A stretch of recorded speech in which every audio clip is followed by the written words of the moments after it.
नमस्कार मंडळी, श्री स्वामी समर्थ.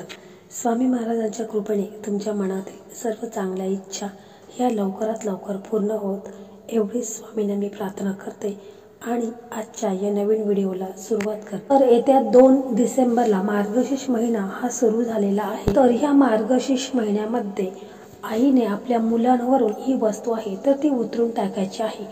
तर त्यामुळे आपल्या मुलांवरती जे काही संकटे येत असतात, वारंवार संकटे, अडचणी, समस्या ह्या मुलांवरती येत असतात. प्रत्येक कामामध्ये त्यांची प्रगती ही होत नसते. ते सतत आजारी राहत असतात, कोणाचंही ऐकत नाहीत. तर अशा भरपूर समस्या मुलांवरती येत असतात. त्यासाठी मार्गशीर्ष महिन्याच्या प्रत्येक गुरुवारी तुम्ही हा प्रभावी उपाय करून पहा. यामुळे मुलांची प्रत्येक क्षेत्रामध्ये त्यांची प्रगती होणार आहे. खूप असा प्रभावी आणि चमत्कारी उपाय आपण आजच्या या व्हिडिओमध्ये जाणून घेणार आहोत. त्यापूर्वी चॅनलवरती नवीन असाल तर चॅनलला सबस्क्राईब करा. व्हिडिओ पाहत असताना ओम श्री महालक्ष्मी नमो नमः किंवा श्री स्वामी समर्थ अशी कमेंट देखील करा. वर्षातून एकदा येणारी मार्गशीर्ष महिन्यातील गुरुवार आणि त्या दिवशी केल्या जाणारे व्रत वैकल्याचा फारच महत्त्व आहे. मार्गशीर्ष महिना हा व्रत वैकल्यासाठी खास असतो, कारण या महिन्यातील महालक्ष्मीचे व्रत सुख समृद्धीकारक ठरतात. मार्गशीर्ष महिन्यातील गुरुवार, मार्गशीर्ष पौर्णिमा, दत्त जयंती या व्रत आणि सण उत्सवाने हा महिना सर्वांच्या चेहऱ्यावर आनंद आणणारा असतो. तसेच मार्गशीर्ष गुरुवारी लक्ष्मी मातेची पूजा करून या दिवशी बऱ्याच स्त्रिया उपवास ठेवत असतात आणि लक्ष्मी मातेची पूजा करून कथेचे पठण आणि शेवटच्या गुरुवारी उद्यापन करतात. हे व्रत केल्याने मनातली इच्छा पूर्ण होतात, घरामध्ये सुख शांती लाभते.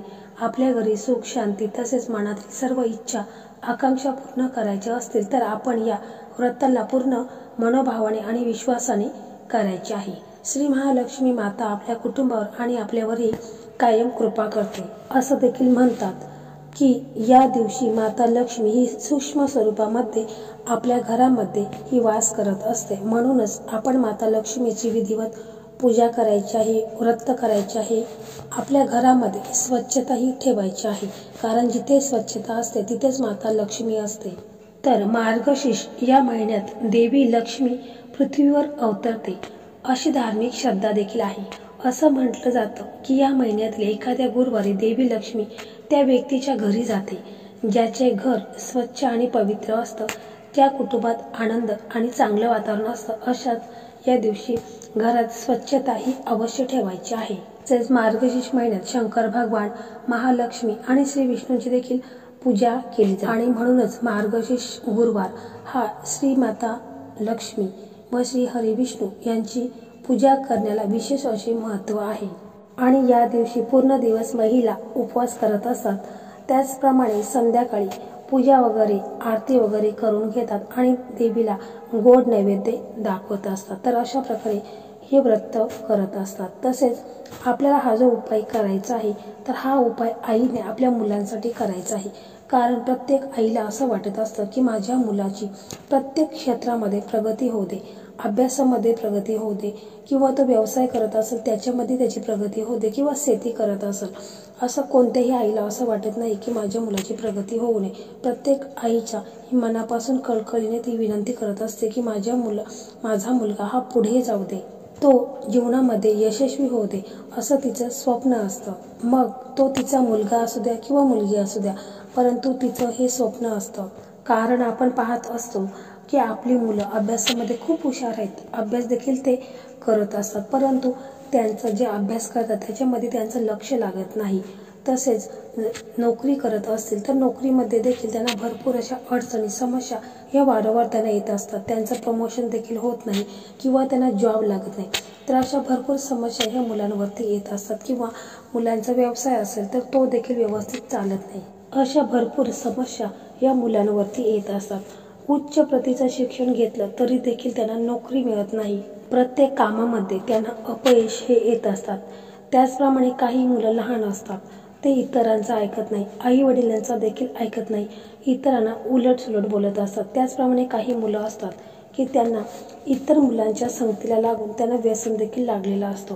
तर अशा भरपूर समस्या, अडचणी ह्या मुलांवरती येत असतात. याचं कारण म्हणजे मुलांना नजर लागलेली आहे. तर नजर ही दुसऱ्याचीच लागते असं नाही, तर घरामध्ये आई वडिलांची देखील मुलाला नजर लागत असते, किंवा मुलं लहान असेल तर काही खात पित असतील तर कुत्रा मांजर यांची देखील मुलांना नजर लागत असते.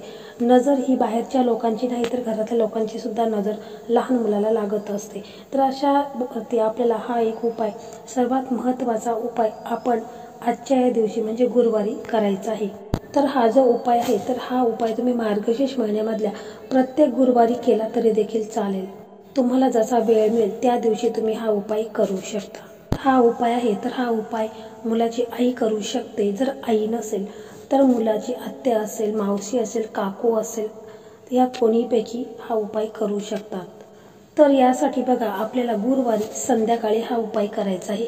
म्हणजे 6:30 ते 7:30च्या दरम्यान आपल्याला हा उपाय तिन्ही सांजेच्या वेळेस करायचा आहे. कारण माता लक्ष्मीच्या आगमनाची वेळ असते, या वेळेसच आपण हा उपाय करायचा आहे. तर या उपायासाठी आपल्याला काही साहित्य लागणार आहे. त्यासाठी आपल्याला एक पेपर घ्यायचा आहे आणि एक प्लेट घ्यायची आहे. तर या पेपरमध्ये आता आपण कोणकोणत्या वस्तू ठेवायच्या आहेत ते पाहूया. तर आपल्याला लाल मिरच्या लागणार आहेत. म्हणजे आपल्याला 5 किंवा 7 लाल देठाच्या मिरच्या लागणार आहेत. देठासहित आपल्याला लाल मिरच्या लागणार आहेत. त्याचप्रमाणे आपल्याला तुरटीचा एक खडा लागणार आहे. तसेच 5 काळे मिऱ्याचे दाणे लागणार आहेत. 5 लवंगा आपल्याला लागणार आहेत, म्हणजे फुलवाल्या लवंगा आहेत त्या लागणार आहेत. त्याचप्रमाणे आपल्याला भीमसेनी कापूर आहे तर त्याच्या 4-5 वड्या लागणार आहेत. कोणताही कापूर घेऊ नका, फक्त भीमसेनी कापूर आहे तर तो ओरिजिनल कापूर आहे तर तोच तुम्ही वापरा. त्याच्यानंतर मग तुम्हाला मुलांना खाली बसवायला द्यायचं आहे. म्हणजे खाली एक चटई टाका आणि त्या चटईवरती तुम्हाला मुलांना बसवायचं आहे. तुमचा एक मुलगा असू द्या, 2 मुलं असू द्या, परंतु तुम्हाला दोन्ही मुलांच्यासाठी वेगवेगळे साहित्य हे घ्यायचे आहेत. मुलगा असू द्या, मुलगी असू द्या, परंतु दोघांच्यासाठी साहित्य तुम्हाला वेगवेगळे घ्यायचे आहेत. तर मुलांना अशा पद्धतीने बसवा की त्यांचा चेहरा आहे तर पूर्व आणि पश्चिम दिशेलाच होईल अशा पद्धतीने मुलांना बसवायचा आहे. आणि मग हे जे साहित्य आहे तर ते एका पेपरमध्ये घ्यायचं आहे आणि मुलांच्या वरून डोक्यापासून पायापर्यंत आपल्याला हे 7 वेळा उतरून घ्यायचं आहे. आणि हे उतरत असताना आपल्याला एक मंत्र म्हणायचा आहे. मंत्र खूप असा प्रभावी आणि चमत्कारी आहे. तर या उपायामुळे मुलांना लागलेली नजर दोष आहे तर ती त्वरित कमी होऊन जाईल. वरती कोणत्याही प्रकारचे संकटे, अडचणी या त्यांच्या निघून जातील आणि जी काही नजर दोष लागलेली आहे तर ती देखील निघून जाईल. तर हे सर्व साहित्य हातात घेतल्यावर आपल्याला मुलांच्या डोक्यापासून पायापर्यंत हे 7 वेळा उतरून घ्यायचं आहे आणि हा मंत्र म्हणायचा आहे. मंत्र असा आहे, दृष्ट काढताना पुढील मंत्र असा आहे. दृष्ट मिष्ट पापे चांडाळाची, भूताघाताची, आल्या गेल्याची, काळ्या माणसाची, घरातल्यांची, दारातल्यांची, पारोशा केसांची, दृष्ट आगीत चुलीत जाऊ. तर अशा प्रकारे हा मंत्र खूप असा प्रभावी आणि चमत्कारी मंत्र आहे. तर हा मंत्र तुम्ही दृष्ट काढता वेळेस म्हणायचा आहे. हा मंत्र म्हटल्यावर तुम्हाला लगेच फरक जाणवेल. तुमची मुलं जर हट्टपणा करत असेल, चिडचिडपणा करत असतील तर ते त्वरित कमी होईल. खूप प्रभावी हा मंत्र आहे. त्याच्यानंतर तुम्हाला काय करायचं आहे की एक मातीची पंती घ्यायची आहे. ती पंतीमध्ये आपल्याला थोड्याशा भीमसेनी कापूरच्या वड्या टाकायच्या आहेत आणि ते प्रज्वलित करून घ्यायचे आहेत. दृष्ट काढतानाच आपण हे प्रज्वलित करून घ्यायचं आहे. आणि जेव्हा आपण दृष्ट काढतो त्यावेळेस ते आपण पंतीमध्ये हे सर्व साहित्य आहे तर ते टाकायचं आहे. जेणेकरून त्या मिरच्या आहेत तर त्या पेटल्या पाहिजेत. एवढ्या प्रकारे आपल्याला याच्यामध्ये भीमसेनी कापूर टाकायचा आहे आणि तो प्रज्वलित करायचा आहे. किंवा जर तुम्हाला हे शक्य नसेल तर मग तुम्ही हे सर्व साहित्य आहे तर ते बाहेर न्यायचं आहे आणि बाहेर नेऊन पेटवून दिलं तरी देखील चालेल. किंवा हे साहित्य आहे तर ते तुम्ही लांब एखाद्या झाडाखाली नेऊन टाकलं तरी देखील चालेल. म्हणजे तुम्हाला जे शक्य असेल तसं तुम्ही करू शकता. किंवा तुम्ही जर गावाला राहत असाल तर तिथे तुमच्याकडे चूल वगैरे असेल तर हे सर्व साहित्य तुम्ही चुलीमध्ये टाकून द्यायचं आहे. किंवा तुम्ही गॅसवरती देखील एखादा स्टीलचा वगैरे काही भांडं ठेवायचं आहे आणि त्याच्यामध्ये हे जे सर्व साहित्य पेटून दिलं तरी देखील चालेल. किंवा तव्यावरती टाकलं तरी देखील चालेल. तर हा जो उपाय आहे तर हा उपाय तुमचा मुलासाठी करू शकता, मुलीसाठी करू शकता. तुमची मुलं लहान असू द्या, मोठी असू द्या, किंवा जर तुमचा मुलगा किंवा मुलगी इथे नसेल तर मग तुम्ही हा जो उपाय आहे तर त्यांच्या जर फोटो असेल तर फोटोवरून देखील करू शकता. म्हणजे फोटोवरून उतरून घ्यायचं आहे आणि मग हे साहित्य आपण फेकून द्यायचं आहे किंवा तुम्ही कापूर टाकून प्रज्वलित केलं तरी देखील चालेल। खूप असा प्रभावी आणि चमत्कारी उपाय आहे। तर हा उपाय तुम्ही मार्गशीर्ष महिन्यामध्ये कधीही केला तरी देखील चालेल।